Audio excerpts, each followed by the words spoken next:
Hello दोस्तों, स्वागत है आप सभी लोगों का राजस्थान एकेडमी सिरोही पर। मैं परवीन सिंह आप सभी लोगों के साथ में।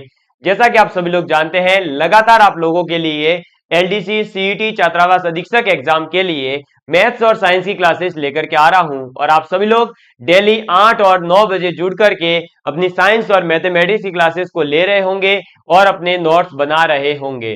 और मुझे उम्मीद है कि आप सभी लोग स्वस्थ होंगे, मस्त होंगे और पढ़ाई में व्यस्त होंगे। और जैसा कि आप लोगों को मैंने बताया था कि आप लोगों का सिलेबस जो है हम continuously topic wise topic complete करते चलेंगे। और आप लोगों के लिए एक और सूचना है, यदि आप लोग जो है हमारे यूट्यूब चैनल पर नए पधार रहे हैं तो आपका बहुत बहुत स्वागत है। साथ ही साथ आपको बता दूं कि जो भी क्लासेस है हमारी प्लेलिस्ट के अंदर अवेलेबल है। आप प्लेलिस्ट के अंदर जाकर के देखिए और अपने नोट्स बना सकते हैं।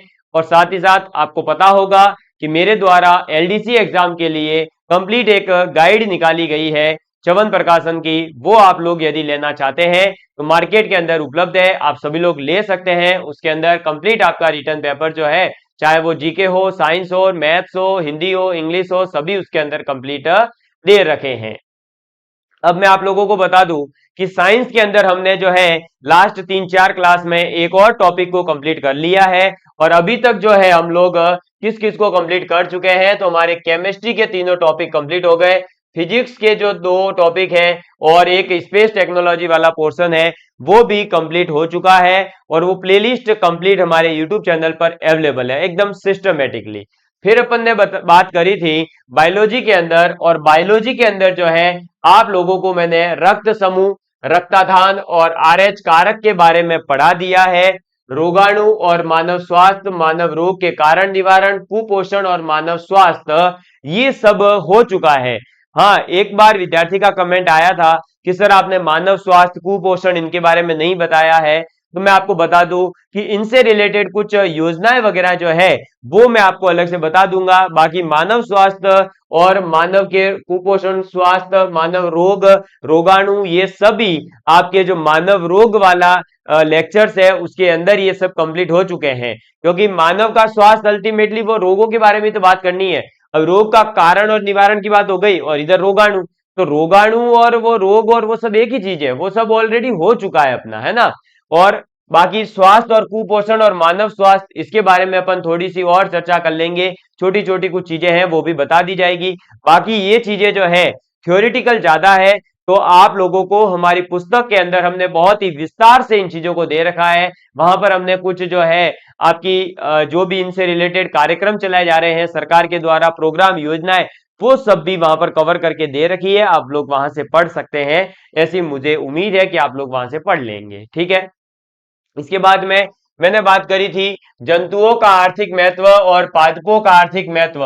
तो मैंने आप लोगों को यह टॉपिक भी जो है कंप्लीट करवा दिया है। और जंतुओं और पादपों के आर्थिक महत्व के अंदर, यानी इनके इकोनॉमिक्स इंपॉर्टेंट के अंदर हमें क्या क्या पढ़ना है, वो चीजें मैंने आपको बता दी है। बाकी इसके अंदर जो है अथाह भंडार है। आप, अब मैं हो सकता है कि सभी पादपों की बात कर लूं और कोई एक पादप छोड़ू और उसी से रिलेटेड क्वेश्चन आ जाए। तो इसके लिए आप ये कर सकते हैं कि हमारी जो पुस्तक है उसको आप पढ़ सकते हैं। ठीक है, उसके अंदर बहुत सारी चीजें दे रखी है। अब मैं यहाँ पर जो है वही चीजें लिखवा लिखवा कर आपको बार बार बताऊं, ये चीज मुझे अच्छी नहीं लगती, आपका भी समय व्यर्थ है और मेरा भी। इसलिए जो इंपॉर्टेंट चीजें थी, जो आपको कैसे पढ़ना है, क्या क्या चीजें पढ़नी है, वो चीजें मैंने यहाँ बता दी है। कि जैसे इनके वैज्ञानिक नाम याद कर लीजिए और ये किसके अंतर्गत आते हैं, और विशेष इनसे रिलेटेड अगर कोई पॉइंट है तो वो याद कर लीजिए। इतना ही आपसे इसके अंदर पूछा जाएगा। बाकी जो आप लोगों के लिए एक एमसीक्यू सीरीज चली जाएगी, या एमसीक्यू की जो पुस्तक आ रही है जिसके अंदर कंप्लीट पीवाईक्यूज, चाहे राजस्थान के किसी भी एग्जाम के अंदर आपके साइंस का कोई भी क्वेश्चन पूछा गया होगा, उस पुस्तक के अंदर मिल जाएगा। लगभग 7300 से भी ज्यादा, यानी 7300 से भी ज्यादा एमसीक्यूज केवल और केवल साइंस के रहने वाले हैं उसके अंदर। और वो पुस्तक अगर कोई साइंस की पूरी कर लेगा तो उसके साइंस का तो कोई क्वेश्चन बाहर नहीं जा सकता, ये मैं आपसे दावा कर सकता हूं। तो ऐसी पुस्तक आ रही है, उसके अंदर इन टॉपिकों से रिलेटेड जो है चीजें आ जाएगी। क्योंकि कुछ टॉपिक होते ही ऐसे हैं जिनके अंदर हम एमसीक्यू के माध्यम से, या फिर जो है बार बार कहीं ना कहीं अखबारों वगैरह से पढ़ करके ही हम उनका जो है अध्ययन कर सकते हैं। उसके एक जगह पर कोई नोट्स कंप्लीट तरीके से नहीं बनाए जा सकते। तो वो चीजें हैं, इसलिए जो भी इसमें इंपॉर्टेंट चीजें थी वो बता दी है। बाकी आप बहुत सारे पादपों के वैज्ञानिक नाम, जंतुओं के वैज्ञानिक नाम आप याद कर सकते हैं। अब अपने मेजर जो है 2 पॉइंट रह रहे हैं इस पूरी आपके सिलेबस के अंदर, और वो है आपका एक तो ये पर्यावरण वाला टॉपिक, जिसके अंदर आपको पर्यावरण अध्ययन पढ़ना है, यानी कि आपका एनवायरमेंट स्टडी करनी है। साथ ही साथ आपको पारिस्थितिकी तंत्र की संरचना के बारे में पढ़ना है, यानी इकोसिस्टम जो होता है उसका स्ट्रक्चर क्या होता है इसके बारे में पढ़ना है। और आपके जैविक घटक और पारिस्थितिकी तंत्र में ऊर्जा प्रवाह से रिलेटेड हर बार क्वेश्चन आया है, इसको काफी अच्छे से समझना है। और जितने भी रासायनिक चक्र है, वो चाहे कार्बन चक्र हो, वो चाहे फिर आपका नाइट्रोजन चक्र हो, ऑक्सीजन चक्र हो, उसके बारे में आपको पढ़ना है। ठीक है, ये तो हुआ एनवायरमेंट वाला पोर्शन। और उसके बाद में आपको जैव प्रौद्योगिकी पढ़नी है, सामान्य जानकारी, जैसे कि 2018 में जीएमओ की फुल फॉर्म पूछ ली गई थी। ठीक है, इस प्रकार के क्वेश्चन आपसे पूछे जाते हैं, तो वो हमें पढ़ना है बायोटेक्नोलॉजी का। और नई पादप किस्मों का जो परिवर्धन है, यानी कि जो नई प्लांट वेरिएशन जो डेवलप्स हो रहे हैं, जैसे कि आपका सुनहरा चावल हो गया, आपका बीटी कपास हो गया, है ना, इस प्रकार के क्वेश्चन आपसे पूछे जाते हैं। आपका सरसों से रिलेटेड इसमें पूछा जाता है। फिर ट्रांसजेनिक जीन क्या होते हैं, प्राचीनी जीव जो है वो क्या होते हैं, और प्राचीनी जीव से रिलेटेड क्वेश्चन भी अलग अलग एग्जाम में आए हुए हैं, उनको हम कंप्लीट करेंगे। तो अभी एक तो अपने बायोटेक्नोलॉजी वाला पोर्शन आ गया, क्योंकि ये बायोटेक्नोलॉजी का ही भाग है, ट्रांसजेनिक जीव, नए पादप वगैरह। और एक एनवायरमेंट वाला, ये दो चीजें पढ़नी है। और एक प्योर बायोलॉजी का जो टॉपिक रह रहा है वो मैं आज शुरू करने जा रहा हूं। आज मैं आप लोगों के साथ में शुरू करूंगा कौन सा टॉपिक, तो आनुवांशिकी से संबंधित सामान्य शब्दावली, जनरल टर्मिनोलॉजीज जो रिलेटेड टू जेनेटिक्स है। और इसके अंदर आपको बता दूं कि क्वेश्चन आया हुआ है कि एलिल्स क्या है, इस प्रकार के क्वेश्चन इसमें पूछे गए हैं। तो एक तो ये पढ़ना है हमें, आनुवांशिकी से संबंधित जितनी भी शब्दावलियां हैं 20-25, वो इंपॉर्टेंट मैं आपके सामने रखूंगा। उसके बाद में मेंडल के जो आनुवांशिकता के नियम हैं वो हमें पढ़ने हैं। और हमारे को पढ़ना है न्यूक्लिक अम्ल के बारे में, और साथ ही साथ गुण सूत्रों की संरचना के बारे में, और प्रोटीन संश्लेषण का जो केंद्रीय सिद्धांत है, यानी कि central dogma of protein synthesis जो है उसके बारे में पढ़ना है। और मनुष्य के अंदर जो लिंग निर्धारण होता है, सेक्स डिटर्मिनेशन इन ह्यूमन के अंदर सेक्स डिटर्मिनेशन से रिलेटेड क्वेश्चन, वो चाहे फिर महिला पर्यवेक्षक का एग्जाम हो, चाहे आपके छात्रावास अधीक्षक हो, कांस्टेबल हो, पटवारी हो, ग्राम सेवक हो, आपका सीईटी हो, आपका लैब असिस्टेंट हो, आपका एलडीसी हो, सभी एग्जाम के अंदर इससे रिलेटेड क्वेश्चन पूछा गया है। फर्स्ट ग्रेड के अंदर भी इससे रिलेटेड क्वेश्चन आ चुका है। तो हम इस टॉपिक को आज जो है शुरू करने जा रहे हैं। मुझे उम्मीद है कि इसके अंदर हम 10 से 11 लेक्चर लेंगे और कंप्लीट डिटेल के अंदर इसको पढ़ने वाले हैं। तो आज से अपन पढ़ने जा रहे हैं बायोलॉजी को, और समझने का प्रयास करिएगा, नोट्स अच्छे से बनाइएगा बायोलॉजी के अंदर, क्योंकि इसके अंदर ज्यादा जो है मैं डायग्राम वगैरह भी यूज करने वाला हूं, इसलिए इसको बहुत ही अच्छे से समझने का प्रयास करना। ठीक है, चलो अब हम आज का अपना टॉपिक जो है वो शुरू करते हैं। और आज आप लिखेंगे आनुवांशिकी, जेनेटिक्स। आज हम इसकी टर्मिनोलॉजीज जो है उनके बारे में जानेंगे। तो लिखेंगे आनुवंशिकी, किसकी बात करेंगे, आनुवंशिकी के बारे में बात करेंगे, जेनेटिक्स के बारे में बात करेंगे। इंग्लिश में आप हेडिंग डालेंगे जेनेटिक्स, क्लियर। और लिखेंगे आनुवंशिकी से संबंधित, आनुवंशिकी से संबंधित, आनुवंशिकी से संबंधित शब्दावली या सामान्य शब्दावली, सामान्य शब्दावली। ठीक है, जनरल टर्मिनोलॉजिस्ट की अपन इसमें अंदर बात करने वाले हैं। और पहली जो इसमें जनरल टर्मिनोलॉजी में ले रहा हूं वो आपकी आ जाती है, पहली टर्मिनोलॉजी कौन सी आ जाएगी, तो पहली टर्मिनोलॉजी आ जाएगी जीन। क्या आ जाएगी, जीन। ठीक है, चलिए अब बात करते हैं जीन के बारे में। तो जीन जो है बेसिकली जहां से आनुवांशिकी की शुरुआत होती है, वो पूरा का पूरा शुरू करने का श्रेय ही हम जीन को दे सकते हैं, क्योंकि जो जीन है वह एक ऐसा कारक होता है जो आपके क्या करेगा, किसी भी एक लक्षण को क्या करेगा, नियंत्रित करता है, कंट्रोल करता है, और उसे जो है जीन कह देते हैं। क्या कर देते हैं, तो ये क्या करता है, बेसिकली एक कारक है जो क्या करेगा, लक्षणों को नियंत्रित करने का कार्य करता है। जो हमारा कैरेक्टर्स होते हैं उनको कंट्रोल करने का कार्य करता है, उस कारक को हम क्या कहते हैं, जीन कहते हैं। मेंडल के द्वारा जो उपयोग में लाए गए आपके कारक शब्द को ही जो है फिर बाद में हमारे वैज्ञानिक हुए जॉनसन नामक वैज्ञानिक, उन्होंने जो है फिर जॉनसन नामक वैज्ञानिक ने इसका नाम क्या रख दिया था, उस कारक का नाम रख दिया था जीन। ठीक है, तो जीन क्या होता है, एक कारक होता है जो लक्षणों को नियंत्रित करता है, और इसी कारक को बाद में जो है हमारे जॉनसन नामक वैज्ञानिक हुए, उन्होंने इसे क्या कह दिया है, तो जीन कह दिया था। ठीक है, तो जीन के अंदर लिखेंगे वह कारक जो, वह कारक जो, वह कारक जो किसी एक लक्षण, किसी एक लक्षण को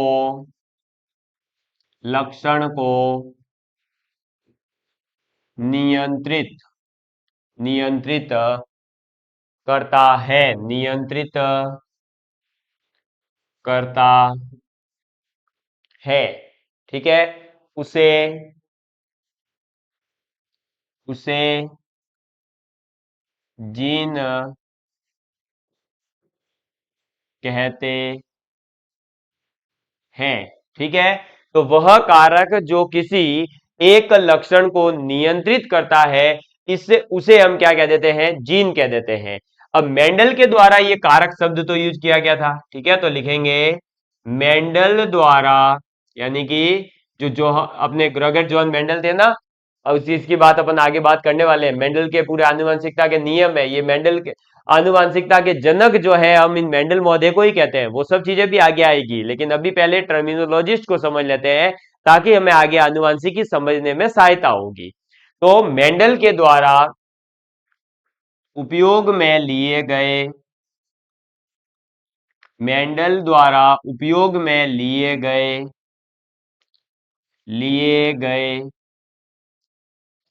कारक शब्द को, फैक्टर, कारक शब्द को जोहानसन, कौन से वैज्ञानिक थे, जोहानसन नामक वैज्ञानिक, या जोहानसन ने जीन जीन नाम रखा।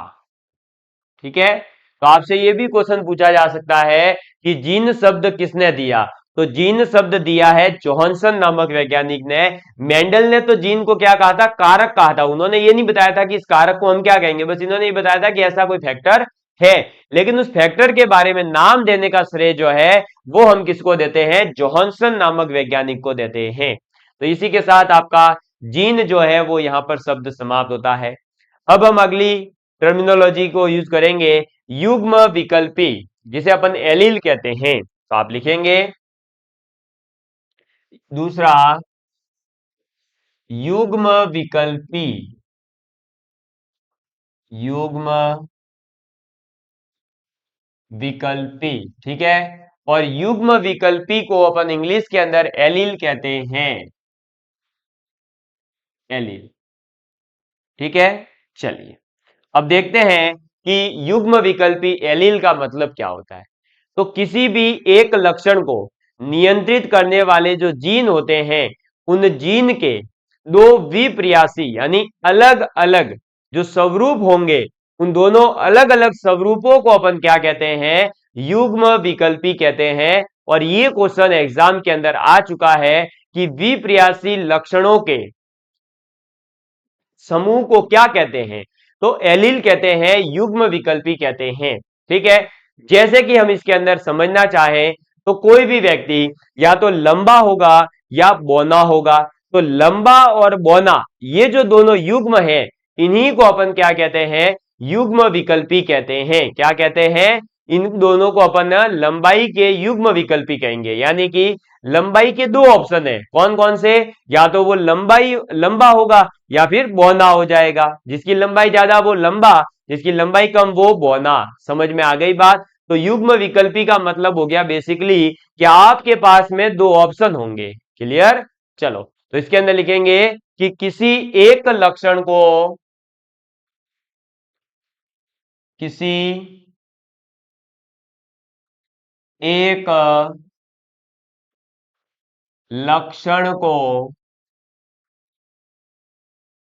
नियंत्रित, किसी एक लक्षण को नियंत्रित करने वाले जीन, नियंत्रित करने वाले जीन, नियंत्रित करने वाले जीन, किसी एक लक्षण को नियंत्रित करने वाले के जीन के दो लक्षण, दो विप्रयासी, दो विप्रयासी स्वरूपों, दो विप्रयासी स्वरूपों को, विप्रयासी स्वरूपों को युग्म विकल्पी कहते हैं। युग्म विकल्पी कहते हैं। क्या कहते हैं? युग्म विकल्पी कहते हैं। उदाहरण तो लिखेंगे जैसे, जैसे पौधे की, जैसे पौधे की ऊंचाई को, पौधे की ऊंचाई को, ऊंचाई को नियंत्रित, नियंत्रित करने वाले जीन, करने, नियंत्रित करने वाले जीन, नियंत्रित करने वाले जीन के दो, के दो, के दो युग्म विकल्पी, के दो युग्म विकल्पी, युग्म विकल्पी टी, कैपिटल टी यानी कि लंबापन। ठीक है, कैपिटल टी का मतलब क्या हो जाएगा? लंबापन, लंबापन यानी कि टॉल, लंबापन। ठीक है, लंबापन। व स्मॉल टी का मतलब हो जाएगा बौनापन है। ठीक है, तो ऊंचाई के कितने विकल्प हो गए? देखो, दो विकल्प हो गए, या तो वो लंबा होगा या फिर बौना होगा। तो ये जो कैपिटल टी और स्मॉल टी है, इन्हीं को अपन क्या कहते हैं? युग्म विकल्पी या एलिल कहते हैं। और कई बार एलिलोमॉर्फ भी कहा जाता है। क्या? एलिलोमॉर्फ भी कहा जाता है। ठीक है, चलिए नेक्स्ट अब आप लिखेंगे तीसरी टर्मिनोलॉजी, और तीसरी टर्मिनोलॉजी आ जाती है समयुग्मजी, समयुग्मजी। ठीक है, किसकी बात करेंगे?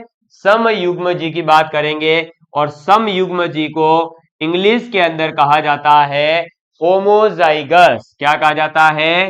होमोजाइगस कहा जाता है। सर ये इंग्लिश में भी क्यों बता रहे हो? इसलिए क्योंकि कई बार एग्जाम के अंदर ऐसा हुआ है कि समयुग्मजी शब्द नहीं आया और सीधे सीधे होमोजाइगस आ गया। तो ऐसे में आप लोग जो है कंफ्यूज नहीं होए और आप लोग जो है क्वेश्चन को सही करके आ सकें। कई बार तो केवल और केवल भाषा की वजह से भी जो है विद्यार्थी क्वेश्चन को छोड़ करके आ जाते हैं। इसलिए मेरा ये मानना है कि आज जो ये कंपटीशन का दौर है, इसके अंदर अभ्यर्थी को जितने तरीके से वो अपने आप को मेहनत करके जितना निखार सके, जितना सूर्य की तरह चमका सके, उतना उसको जो है सूर्य की तरह चमकना चाहिए, ताकि वो जो है क्या कर सके? अपनी जो चमक होगी तो उस चमक की वजह से ताप भी उत्पन्न होता है, और जिसके पास में ताप होता है वो अपना चयन भी करवा जाता है। इसलिए आप लोगों को मेहनत करते रहना है, अपने आप को जितना निखार सको, जितना चमका सको उतना चमकाइए, क्योंकि हीरे की भी कीमत तब ज्यादा होती है जब वो ज्यादा चमकता है। ठीक है, और मैंने आप लोगों को बताया भी था केमिस्ट्री के अंदर कि हीरे का मूल्य निर्धारण करने में 4C का जो है इंपॉर्टेंस होता है, और वो 4C के अंदर एक था क्लियरिटी यानी कि चमकना उसका। ठीक है, चलिए, तो समयुग्मजी यानी होमोजाइगस। तो अब आप इसके अंदर लिखेंगे कि जब किसी किसी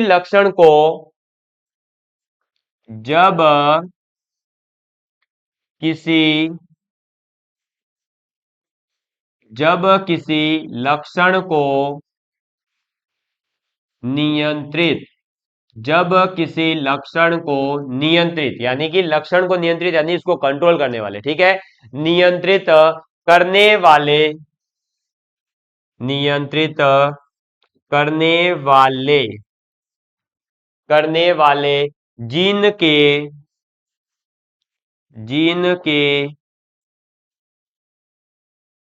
दोनों दोनों युग्म विकल्पी दोनों युग्म विकल्पी दोनों युग्म विकल्पी एक समान हो। कैसे हो? एक समान हो।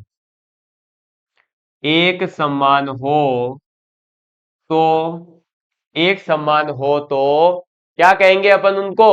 तो उसे उसे सम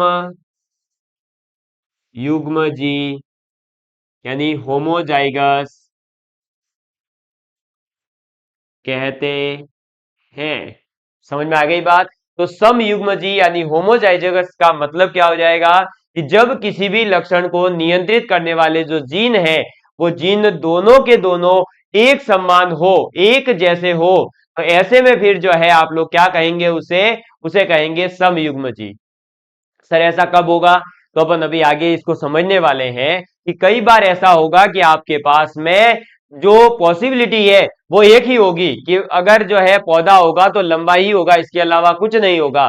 तो फिर ऐसा जो है आपका क्या कहलाएगा? समयुग्मजी कहलाता है। ठीक है, अब इसमें जैसे करके आप लिख सकते हैं कि जैसे कैपिटल टी हो जाए दोनों, या फिर वो ना हो जाए स्मॉल टी, तो ऐसे केस को अपन क्या कहते हैं?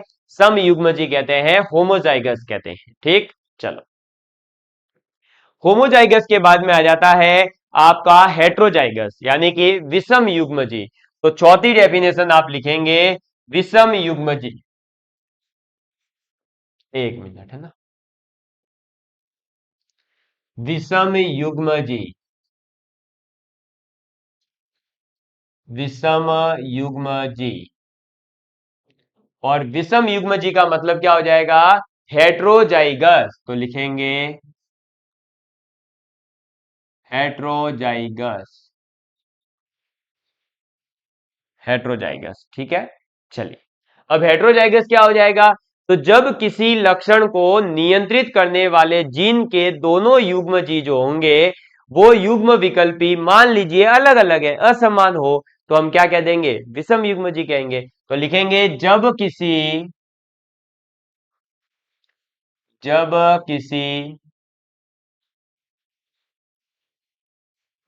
किसी लक्षण को नियंत्रित करने वाले लक्षण जब किसी लक्षण को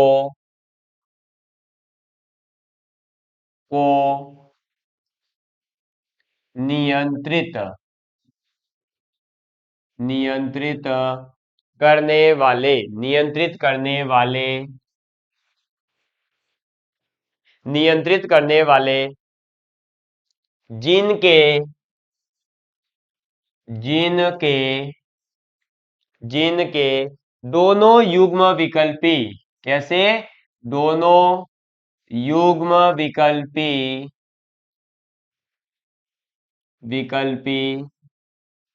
असमान हो। युग्म विकल्पी असमान हो।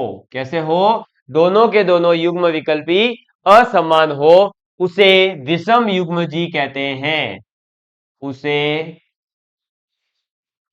विषम युग्मजी कहते हैं। विषम युग्मजी कहते हैं। जैसे इसमें क्या हो जाएगा? तो इसके अंदर हो जाएगा एक तो कैपिटल टी और एक स्मॉल टी, यानी कि एक आपका हो जाएगा लंबेपन का और एक हो जाएगा बौनेपन का। और लंबापन, सॉरी दोस्तों, माफी चाहूंगा भाई, थोड़ी सी जो है अभी वापस से तबीयत मौसम चेंज होने की वजह से लूज हो रही थी, इसीलिए थोड़ा सा खांसी ज्यादा हो रही है। तो जैसे आपका इसके अंदर क्या हो जाएगा, लंबापन और बौनापन दोनों ही जो है आपके जीन क्या हो, उपस्थित हो, तो ऐसे में अपन क्या कह देंगे, विषम युग्म जी कह देंगे। क्लियर। चलिए, इसके बाद में नेक्स्ट आपके पास में आ जाता है लक्षण प्ररूप, या जिसे अपन फिनोटाइप कहते हैं। आप देखते होंगे कि जब हम अभी आगे हाइब्रिडाइजेशन करवाएंगे, संकरण करवाएंगे, तो एक होगा आपका फिनोटाइप अनुपात, एक होगा जीनोटाइप अनुपात। तो आप देखेंगे कि ये फिनोटाइप और जीनोटाइप क्या है, तो वो यहां पर समझ लीजिए कि फिनोटाइप का मतलब क्या होता है और जीनोटाइप का मतलब क्या होता है। तो नंबर 5 पर आप लिखेंगे, क्या लिखेंगे, फिनोटाइप। ठीक है, एक सेकंड, हिंदी में तो लिखो पहले, लक्षण प्ररूप। ठीक है, किसकी बात कर रहे हैं अपन, लक्षण प्ररूप की बात कर रहे हैं, और लक्षण प्ररूप को कहते हैं फिनोटाइप। फिनोटाइप। ठीक। चलिए, तो अब हम बात करते हैं फिनोटाइप के बारे में कि फिनोटाइप क्या होता है। तो किसी सजीव की बाह्य प्रतीति जो है ना, बाहर से प्रतीत कैसा हो रहा है, उसके लक्षण कैसे हैं, कैरेक्टर उसका कैसा है, उन्हीं को अपन क्या कहते हैं, लक्षण प्ररूप कहते हैं।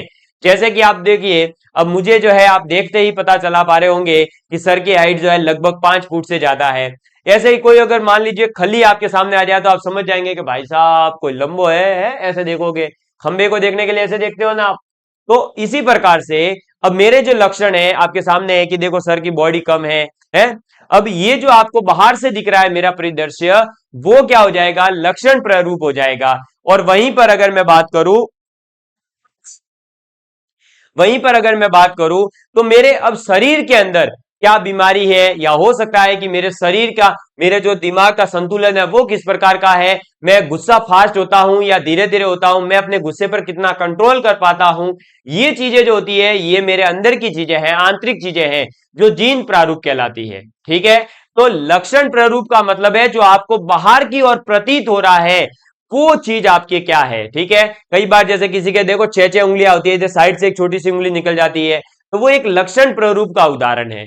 ठीक है, मटर के दानों का जो रंग है वो हरे रंग का होता है, कई बार आपने लाल रंग का देखा होगा, कई बार गुलाबी रंग का देखा होगा।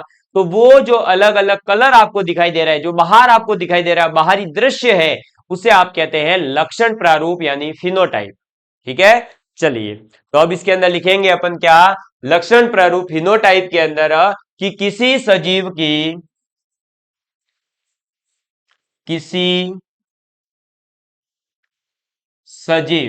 किसी सजीव यानी कि जो लिविंग पर्सन है ना, किसी सजीव की बाह्य यानी बाहरी, ठीक है, किसी सजीव की बाह्य प्रतीति को, प्रतीति मतलब वो कैसा दिख रहा है, प्रतीत कैसा हो रहा है, तो बाह्य प्रतीति को को लक्षण प्रारूप, यानी कि आपका क्या हो जाएगा, लक्षण प्रारूप का मतलब उसके लक्षण कैसे हैं, लक्षण प्रारूप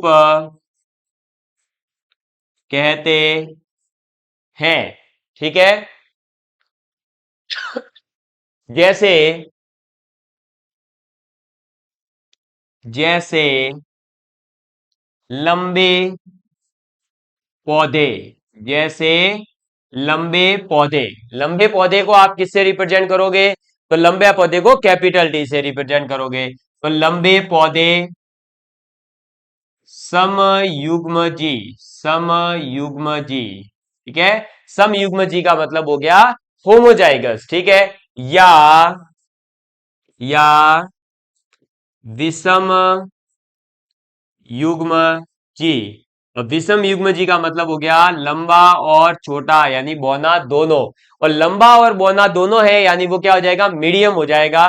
जैसे कहते हैं ना, ये तो बहुत स्मार्ट है, और कहते हैं ये स्मार्ट है, तो बहुत स्मार्ट और स्मार्ट के बीच का क्या होगा, ये ठीक ठाक है, ना तो बेचारा बेकार है, ना ही बहुत ज्यादा अपन स्मार्ट कह सकते हैं। समझ में आ गई बात। तो इस प्रकार की चीजें जो होती है वो आपके क्या हो जाएगी, विषम युग्मों का उदाहरण हो जाएगी। ठीक है, चलिए तो इस चीज को जो है आप अपने अंदर कॉपी में नोट डाउन कर लीजिए। ये था आपका लक्षण प्रारूप फिनोटाइप। अब ये फिनोटाइप क्या होता है, बाहर का दृश्य होता है और कुछ भी नहीं होता है। ठीक है, चलो अब बात करेंगे जीन प्रारूप की। लिखेंगे नंबर 5 पर जीन प्रारूप। ठीक, और जीन प्रारूप को अपन इंग्लिश में क्या कहेंगे, तो जीनोटाइप कहते हैं। क्या कहते हैं, जीनोटाइप कहते हैं। अब ये जीनोटाइप क्या होता है इसकी बात कर लेते हैं। तो जीनोटाइप का मतलब है बेसिकली कि किसी भी सजीव की जो आनुवांशिक उसकी रचना है, आनुवांशिकता जो उसको उसके पेरेंट्स से मिला है, उस आनुवांशिक रचना को अपन क्या कहते हैं, जीन प्रारूप कहते हैं। तो लिखेंगे किसी सजीव की, किसी सजीव की आनुवंशिक, आनुवंशिक यानी कि जेनेटिक आनुवंशिक रचना, आनुवंशिक रचना को जीन प्रारूप कहते हैं। जीन प्रारूप कहते हैं। क्या कहते हैं, जीन प्रारूप कहते हैं। समझ में आ गई बात। अब जीन प्रारूप का मतलब आप कैसे समझोगे, तो जीन प्रारूप के अंदर आप देख सकते हैं कि कोई जो है आपका शुद्ध एकदम समयुग्मजी है तो वो लंबा होगा, हो सकता है कि अशुद्ध या विषम युग्मजी है तो वो कैसा होगा, छोटा सा लंबा, यानी कि मीडियम साइज वाला, उसको अपन क्या कहेंगे, उसको अपन कहेंगे अशुद्ध लंबा। क्या कहेंगे, अशुद्ध लंबा कहेंगे। ठीक है, तो आप इसके अंदर लिखेंगे जीन प्रारूप के अंदर क्या, जैसे, अब इसके अंदर क्या हो जाएगा, तो इसके अंदर हो जाएगा आपका जैसे कि ये कैपिटल टी कैपिटल टी, तो या तो वो क्या होगा, लंबा होगा, और ये लंबा कैसा कहलाएगा, ये शुद्ध लंबा कहलाएगा। शुद्ध लंबा इसलिए क्योंकि दोनों के दोनों जो जीन है वो कैसे हैं, कैपिटल टी यानी वो लंबा लंबा, लंबे लंबे दोनों जीन मिले हैं तो वो पूरी तरह से लंबा ही होगा। लेकिन हो सकता है कि उसके अंदर एक लंबा जीन मिला हो और एक बौना जीन मिला हो, तो वो कैसा होगा, अशुद्ध लंबा होगा। ठीक है, अशुद्ध लंबा होगा, लेकिन फिर भी वो दिखेगा कैसा, लंबा। तो फिनोटाइप मतलब जो दिखता है आपको, और जीनोटाइप का मतलब जो उसके पेरेंट्स से उसको मिला है, जो आंतरिक रूप से उसके अंदर होगा, वो हमें दिखाई नहीं देगा, वो हम जो है उसके साथ में रहेंगे तो हमें पता चलेगा अच्छा ये जेनेटिकली इसके प्रॉब्लम है। जैसे कहते हैं ना कि ये तो हमारे जेनेटिक्स से चला आ रहा है। कुछ लोगों के जैसे चला होता है कि बचपन से ही जो है बच्चों के बाल जो है वो व्हाइट होंगे, तो वो जेनेटिक प्रॉब्लम है। तो वो किसी ने करी नहीं है, लेकिन दिख क्या रहा है बात, भाई उसके व्हाइट बाल हैं, लेकिन वो हुआ किसकी वजह से, जेनेटिक। तो ये जो जीनो आपका जीनोटाइप होता है और एक होता है फिनोटाइप। फिनोटाइप मतलब जो दिख रहा है, और जीनोटाइप मतलब कि जो आंतरिक रूप से है, उसके जीन के अंदर जो चीजें हैं वो। समझ में आ गई बात, क्लियर।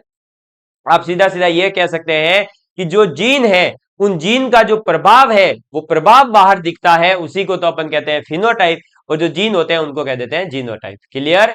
तो आज जो है मैंने आप सभी लोगों के साथ में बायोलॉजी का पोर्शन शुरू कर दिया है। अब मुझे उम्मीद है कि आप सभी लोग जो है इन चीजों को समझ पा रहे होंगे, और अब अपने पास में मेजर 3 पोर्शन रहे हैं। एक अपना ये जो चल रहा है टॉपिक ये पूरा जेनेटिक्स वाला, दूसरा आपके एनवायरमेंट का पोर्शन, और तीसरा बायोटेक्नोलॉजी। और इसी प्रकार से अगर कंटिन्यूअसली क्लासेस चलती रही तो मैं ये यकीन के साथ कह सकता हूं कि अपनी जो है अप्रैल के फर्स्ट वीक सेकंड वीक तक अपन कंप्लीट कर देंगे, और तब तक आपके पास में एक शानदार ऑब्जेक्टिव क्वेश्चंस की बुक भी आ जाएगी। तो उसका जो है आप बेनिफिट उठा सकते हैं, और लगातार पढ़ते रहिए, मस्त रहिए, पढ़ाई के अंदर ही व्यस्त रहिए। धन्यवाद, जय हिंद, जय भारत।